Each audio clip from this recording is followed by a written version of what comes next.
Well, hello again, my fabulous love bug goodies. Welcome back to your girl channel and to my kitchen. We are making another requested recipe today. You wanted me to show you how to make Jamaican rice and peas. Of course, using only the coconut milk powder.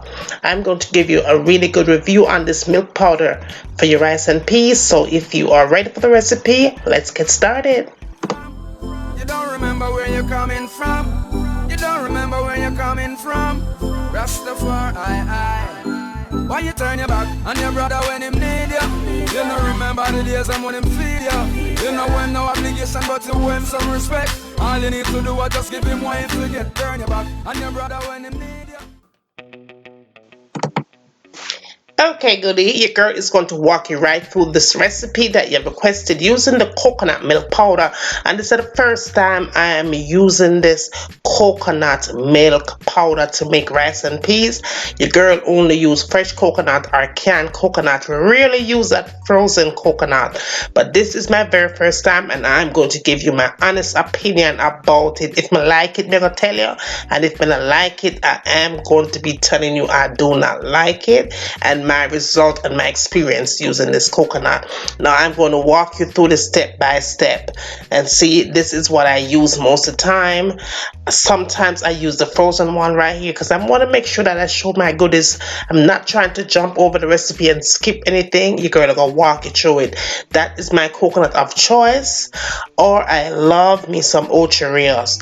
But I don't want to use coconut milk powder, and this is what your girl is going to be bringing. Some of my goodies, let me chat too much, but me not care. I'm going to explain it thoroughly. Me not stop talking. Me talk up the things good. Me talk up the things. Now, if you are going to use the fresh coconut, make sure that you cut it up. If you're going to grate it, go ahead and grate it. If you're going to blend it, go ahead and blend it. But you are going to need at least 3 cups of the fresh coconut liquid to make the most perfect rice and peas in your kitchen. Anything. Now this is my red kidney beans of choice, red peas or whatever you want to call it. This is the red kidney beans of choice, and I did use about a cup and a half. You could use more or less, but I did go in with a cup and a half, and I did soak this peas overnight. I barely soak my peas overnight, but if you want to make your peas cook fast for Sunday dinner or any day of the week, go ahead and soak it. That is highly recommended to make the process go by really quick, right?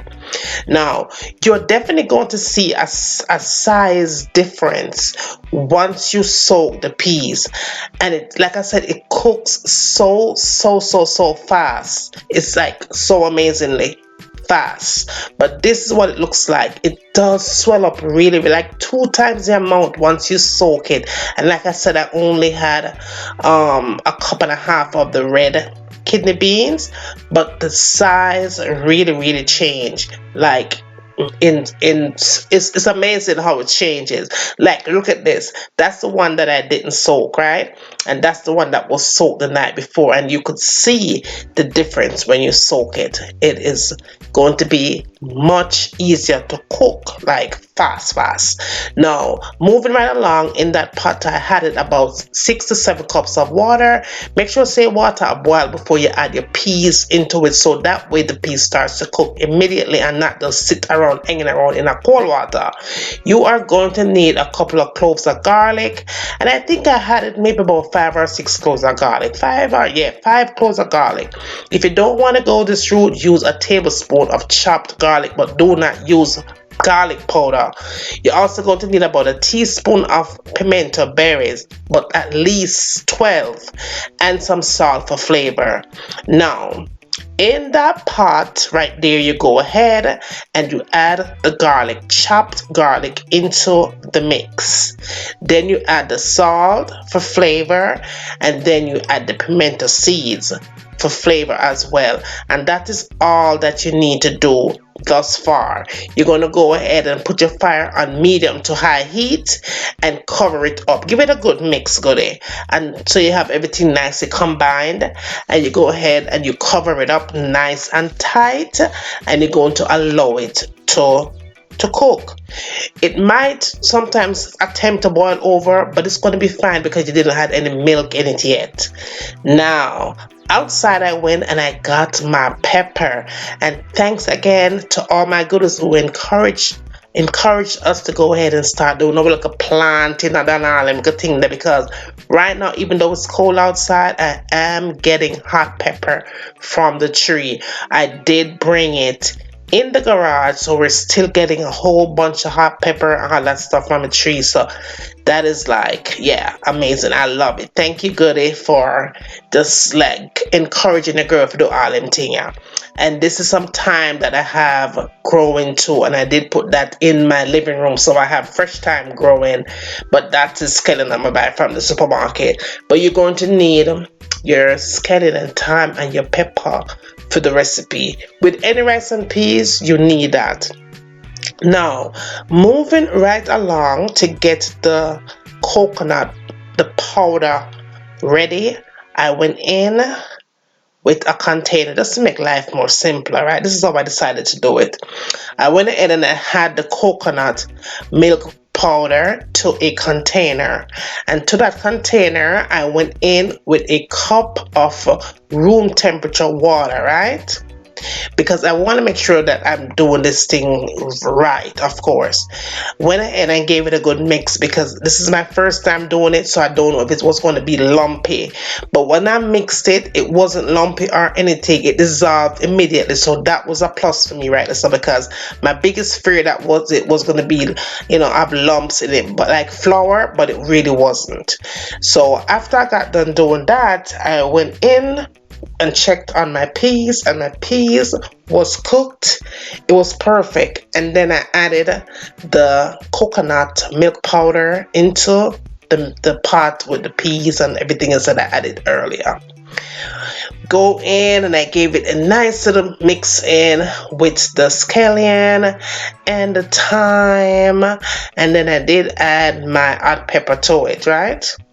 I combine everything together, right? So now I'm going to allow it to soak up that coconut milk, that peas to soak up that coconut for a few minutes, at least 20-25 minutes. It's cooked, but it still has to get the flavor of the coconut. That is perfect. 20 minutes, 25 minutes with the coconut milk, and I was good to go. It was perfect, like so perfect. All I had to do was just cover it up and just allow it to cook for that extra 25 minutes. Now, after that 25 minutes of cooking, I went back in and checked it, and it was perfect, and it was ready, and it was smelling good. The thing smelled really good. I have to say, it smelled really, really, really good. It had a nice aroma to it. What I did though, I did go in with some salt just to give it some extra flavor, because I want it for a flavor. Even though I'm cutting down on my salt intake, it still has to have some kind of salt intake to it, some kind of flavor, right? So then I went in with about 3.5 to 4 cups of rice. Use any kind of rice you want to use. I'm using parboiled rice. So that is rice that I love when I'm making rice and peas. You might use that basmati rice, but I'm using parboiled rice. That is my favorite rice to make rice and peas. If you're making a rice and peas for the first time, go this route. It can't spoil.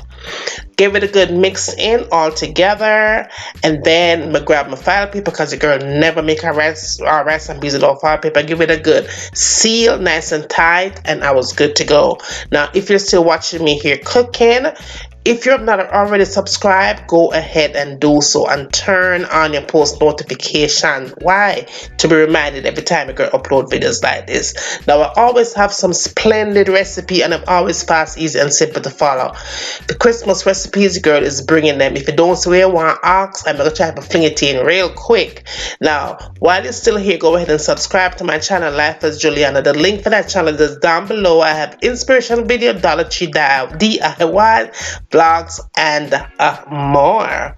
All my vegan goodies, your recipes are over there. There is no more vegan recipes here. You asked me to separate them, and the girl hear you loud and clear, and your girl listens over to them. Then Life as Juliana, I have some story time thing going over there, all kind of thing, right? So I love you guys so much, and thank you for your love and support. Now, when my rice and peas was done after about an extra 30 30 minutes of steaming because you want to steam this thing on low heat. Make sure say it's steamed on low heat. Go to low heat only. Just allow it to steam and come together. And when I checked it, it was pretty good. The rice wasn't clammy, it wasn't soggy, it wasn't softy. It came out pretty good, and I have to give it a thumbs up on smell. That smell that was coming from that pot, from that coconut, it's really smelled good. Now the flavor was good as well. It has a little sweet flavor to it. That coconut milk powder has a sweet taste to it, which I really don't like because it reminds me of some of them Jamaican restaurants that will put a whole heap of sugar into them rice and peas. That's the only thing I didn't like, but it did taste really good. Be easy on the salt when you're using that coconut though.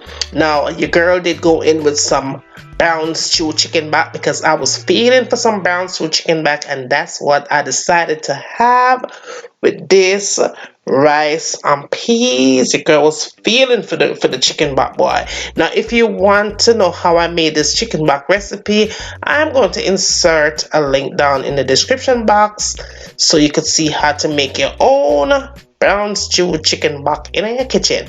Fast, easy, and simple. But yeah, I had this with some lettuce and tomatoes and what? Cucumber. Yeah, right there. As you could see, that was also yummy. Thank you for watching, guys. I hope you did find this recipe interesting, and I love you guys so much.